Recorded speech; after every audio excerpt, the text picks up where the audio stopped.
If you have ongoing exposure to controlling people, it's a virtual certainty that you're going to experience blurry boundaries, which is why I've created the extensive online course called This Is Me, Establishing Boundaries with the Controllers in Your Life.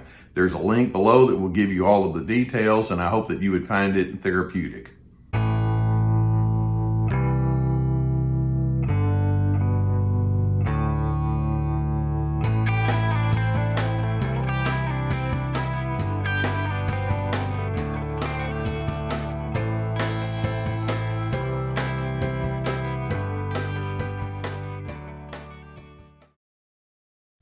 Not too long ago, someone asked me the question, hey, Dr. C, are narcissists just mean codependents?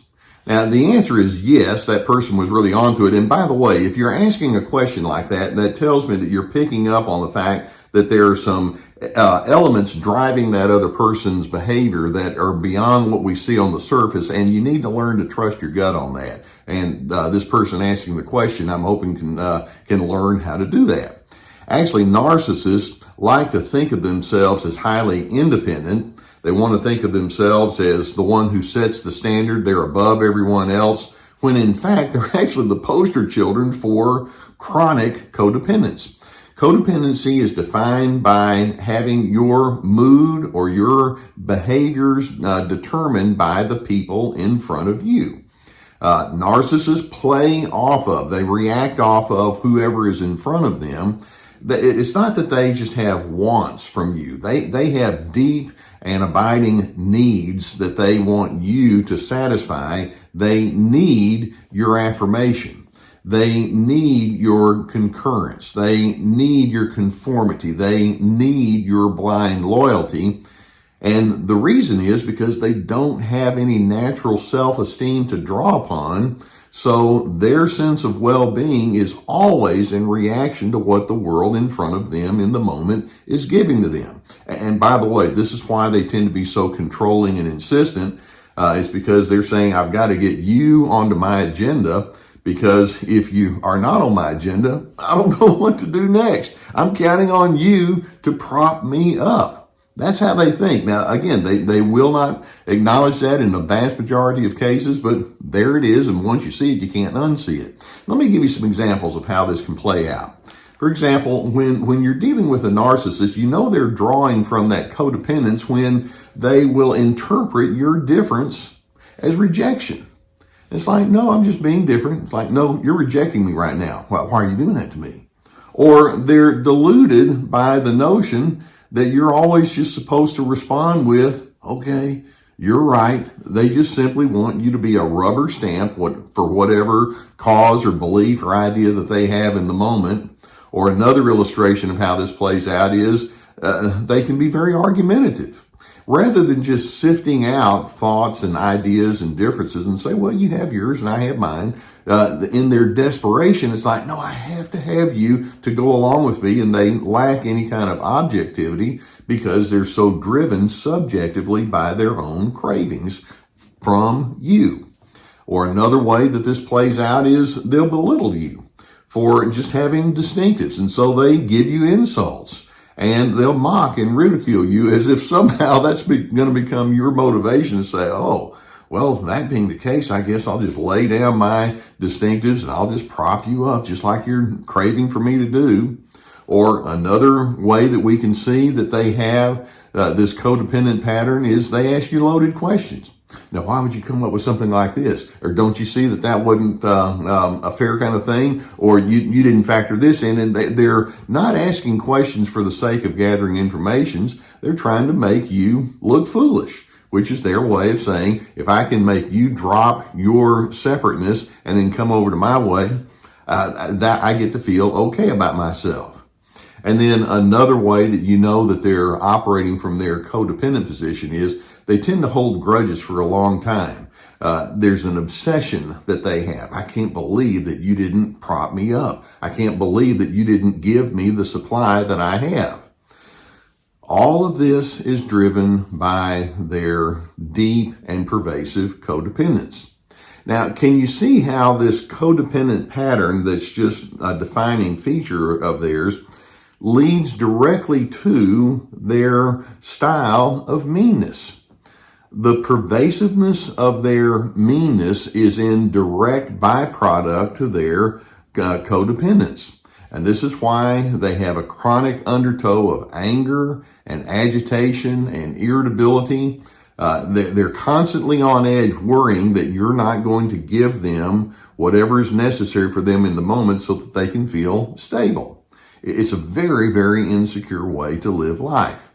Now, I want you to notice that when they offer you certain behaviors or when they come at you with certain communications, they're trying to send you messages. Sometimes they're veiled, but they're nonetheless there.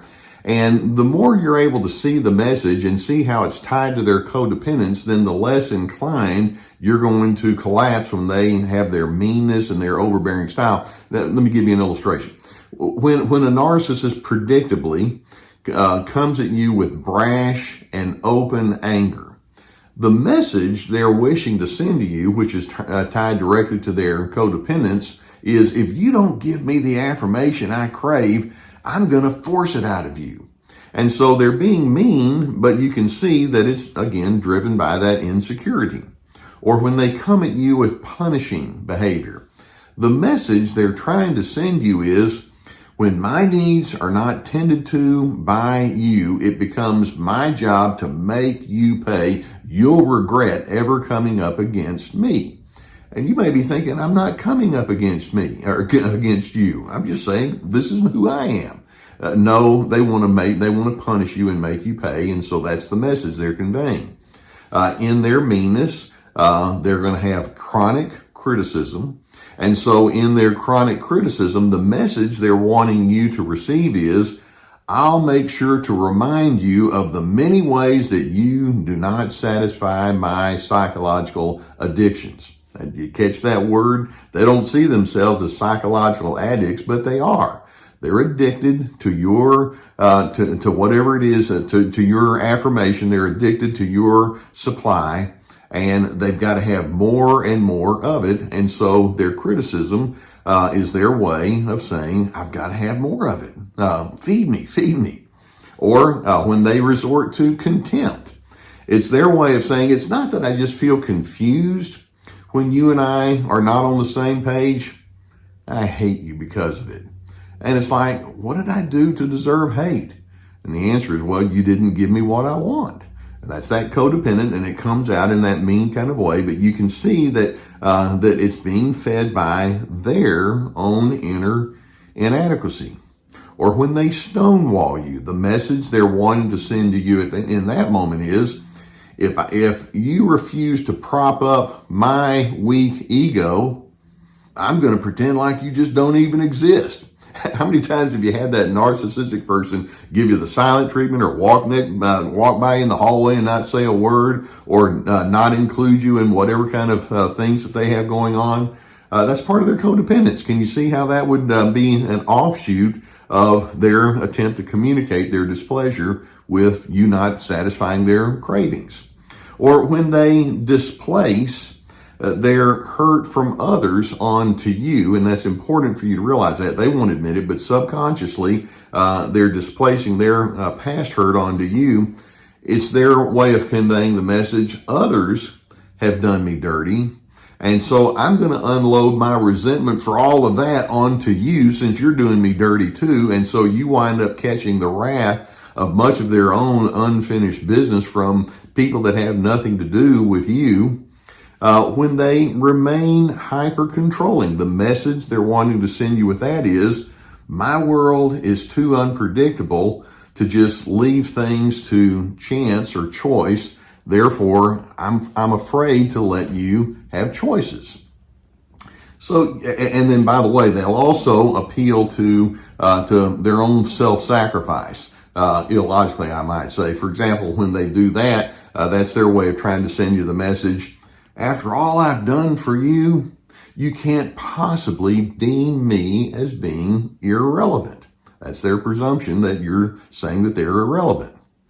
Narcissists have very low peace.